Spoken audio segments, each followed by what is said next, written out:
ก่อนเบิ่งคลิปนี้ก็อย่าลืมกดไลค์กดแชร์กดติดตามหรือว่าคอมเมนต์ที่สำคัญก็คือกดซุปเปอร์ตังให้แน่เด้อทุกคน สวัสดีทุกคนมาต่อกัน EP 3ในงานวันเกิดเราทุกคนเนาะบอตูครับนาทีไปซื้อแบะแต่ก็ยังมาปีกแบะทุกคน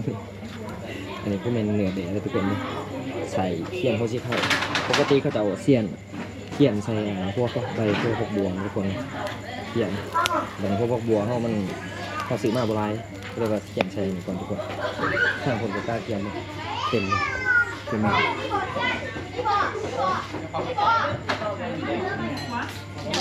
ของสูตรเจียวถ้าเจียวไอซูพานัวเราตูกันอย่างนานแดงๆทุกคนเลยกินเบียร์ด้วยขอโทษขออภัยทุกคนกินเบียร์เข้าไป4-5 จอกนี่ทุกคนสูตรโยดนี่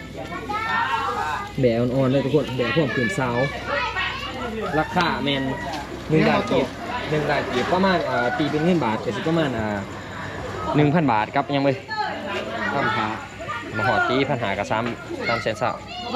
1,100,000 หาอ๋อประมาณ1,500 บาททุกคนเนาะตัวหนึ่งแบะอยู่โซบอลแล้วใช่บอกทำหน่อยบ่ได้มาบ่จักที่ต่อบ่ได้ทุกคนที่โตบอกทำหน่อยบ่ได้จะเป็นยังไงอ้ายมันโทรใส่ก็บ่ได้ไปเดี๋ยวบ่จักเขาก็อยู่ให้กันบอกอยู่ให้เพกบอกยอแล้วทุกคนเนาะทุกคนเดี๋ยวไปเจอกันกับทีมงานดีเจครับบอกตัวขออนุญาตปิงแบก่อนโอ้ยมาเด้อพี่น้องตับหวานนี่ตำหนิหวานหวานตับหวานนี่สุดหมดเลยโซกันเลยจะถูกอยู่เนาะเห็ดยังไงเนี่ยก็คือจุกเลยตายเขาคือจุกเลยตายเขาแล้วตับพี่น้องอ๋อมีเดียมเดียวมีเดียมแดงมาเลยเดี๋ยวสูตรเด้อสูตรเจียวไอโซเด้อแบบในคลิปเลยฝากเท่าไหร่กิจลาในการเพี้ยเขาส่วนแล้วเขาควายเราก็ถิ่มเลยเพราะมันเป็นงั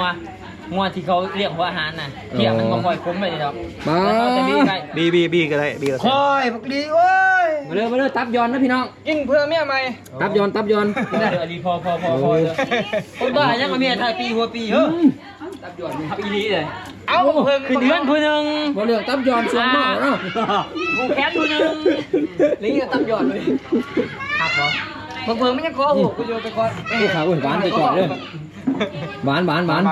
อกโหดเลยตับบอกเขาละสองบาวิกก็ได้โอ้ยบาซุปเนี่ยไม่ได้ตัวชื่อเพลงไห้เจ้าหาพันไทยคือเกินได้อันนั้นเองโอ้ชื่อเพลงก็มาพันหมดมันเกิดมูฮับผู้ชายหาแซนมอเด็ดโอ้โหเลยว่าจะเชื่อจะโอนเองเนาะโอ้ว้าวดักหนาเลยด้านหนึ่งก็เอาเลยเหมือนหาแซนมอเด็ดสบายดีทุกคนแล้วมันต้องมาเพิ่งเลยเด้อจุ่มแฉวกันไล่สองทุกคนเนาะมวนมาเนี่ยเป็นไฟมันกระมวลเด้มันมวนไปเลยแหละเราซุปใช่บอลหรอไปดีเด้อ2 ประตูวะนี่ก็บ่ได้ถ่ายโดนนะประตูพิจิตรแล้วเนี่ยพิษต้องนี่เนาะบ้านนี่ยังสบายดีแล้วเนอะคิดว่าพิษต้องกระเป๋าซุปก็มาเนาะปร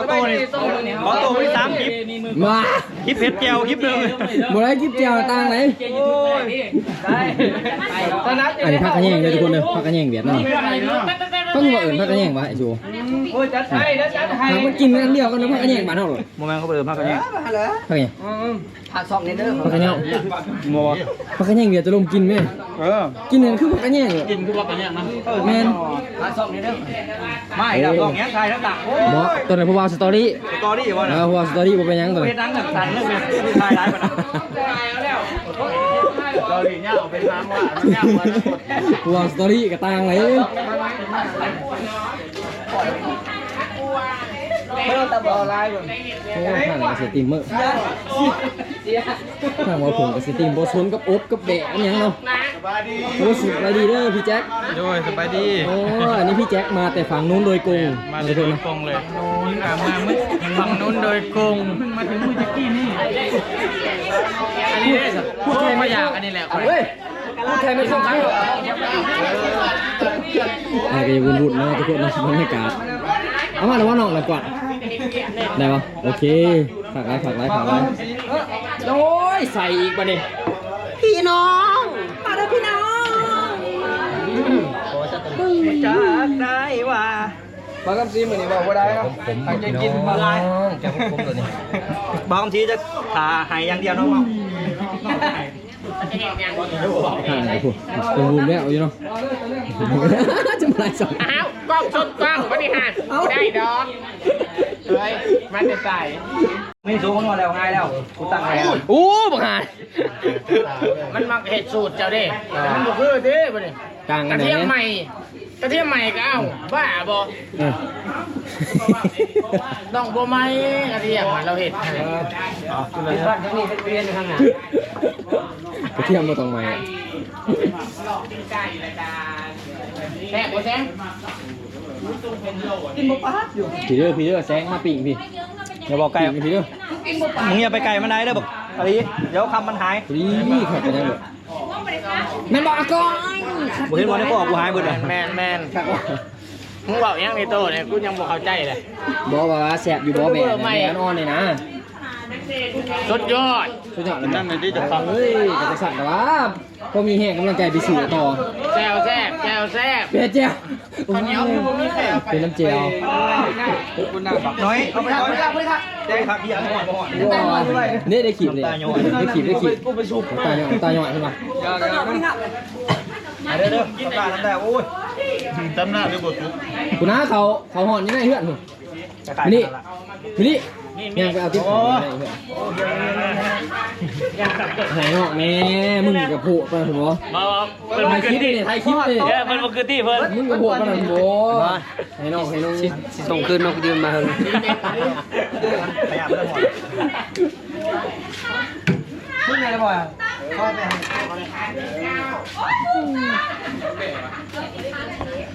ทุกคนเอาไว้ซ้ำนี้ก่อนซะเรื่องกินเรื่องยาเอาไว้ซ้ำนี้ก่อนซะเดี๋ยวมามวนมามั่นต่อเดี๋ยวถาเป่าเค้กซะทุกคน ตัวนี้เป็นเค้กแก้ว มาพี่น้องมาดิหอดนุ่งหอดเวลาแล้ว มันมีเค้กหัก สมมาผ้าขวดนะทุกคนต้องเป่าเค้กเขาเองเนาะโอ้ โอ้แมนยู เป่าเค้กมาดินุ่งแล้วหอดนุ่งแล้วโอ้โหจักหัวมากกับใส่เป็นอยู่เนาะโอ้ตายเลยโอ้ท่านี่ก็เบาซุก อันนี้เค้กบาวซุกนะพี่น้องเค้กบาวซุกเด้อนี่นะ เป็นเค้กบาซุก เค้กบาวซุกเด้อนี่ เค้กขาว สุดยอดโอ้เค้ก คนอื่นแมนยูอันนี้เดี๋ยวก่อนโดเรมอนสุดยอด มันน่าจะกินน้ำเค้กได้ขนาดป้าไม่โดนอีก โอ้ไม่โดนอีก จ้า สลัดเลยเนี่ย ได้กันทีนี้ ไม่ใช่นั่นแหละไปดินะครับ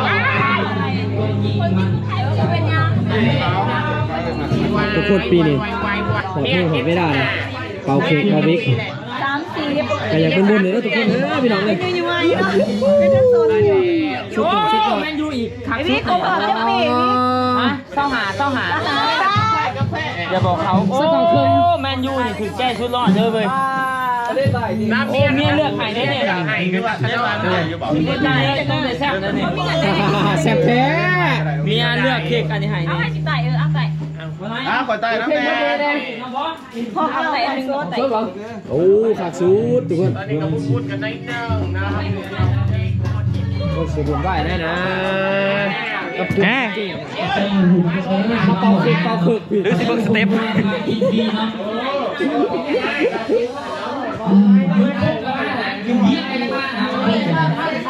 โอ้เค้กโรเลมอนนี่เว้ยผักแท้นะนี่ เลย ออกโซนเดือนใดโซนเดือนไหนเดือนโน้กับเดือนหนานี่แหละ เนาะเด้อนะ เดือนหนา ลงมาปักซี่เหรอ มา เอาดี มาแล้วจะเอาเงินแล้วเอาเงินคืนนี่ ปีเบิร์ดปีอัพโบเมนปะ บิ๊กไง อัพคนละคนปะ พี่ยัง ปะแอลแฮปปี้เบิร์ดอัพโบเมน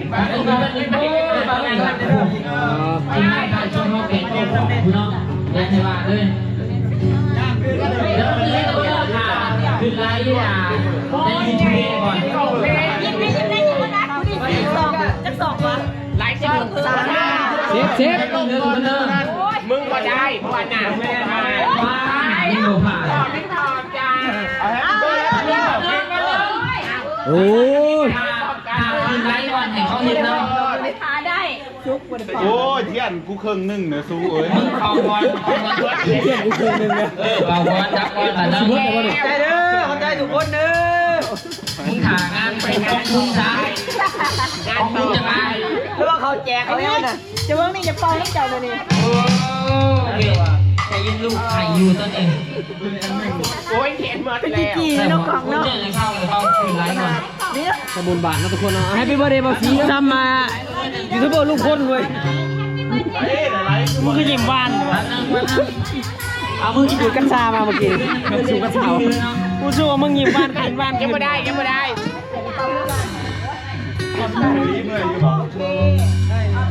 เอาถ้วยไว้ก่อนเอาถ้วยไว้แน่ตาปั้นเค้กเลยเทียนจะสกิดเลยคือแต่ยูทูบเนี่ยนะทุกคนเนาะทั่วยูทูบเบอร์ห้อง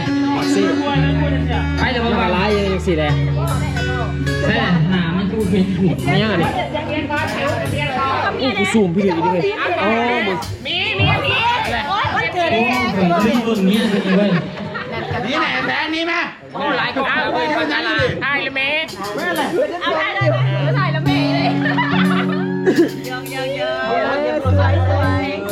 ไปเจ้าโอเคแฮปปี้เบิร์ดเดย์ให้แน่มั้งเพราะว่าเจ้าของวันเกิดห้องเองไม่ได้ตั้งใจไหม ช่องไหนเว้ยบอสซีเอา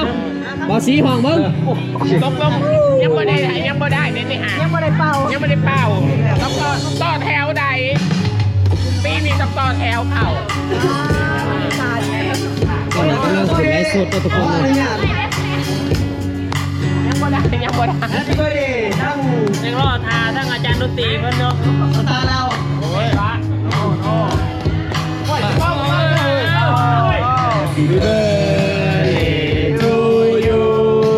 ถ่ายคลิปเนี่ยมาได้เงินนะฟังก่อนนะโทรศัพท์จดอ่ะ Happy birthday Happy birthday Happy birthday to you คนถ่ายอยู่ว่าล่ะ Happy birthday to you เฮ้ยHappy birthday to you Happy birthday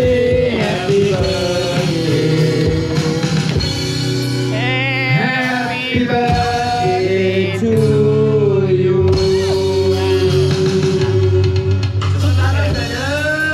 ก่อนที่จะพักไปเฮ้ยกินแกงลำด้วย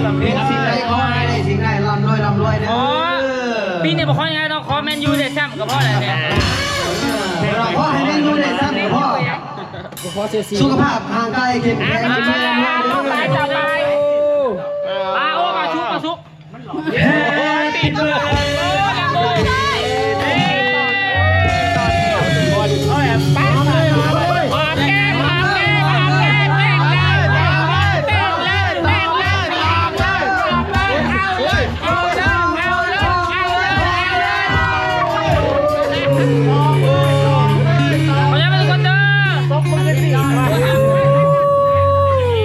Happy birthday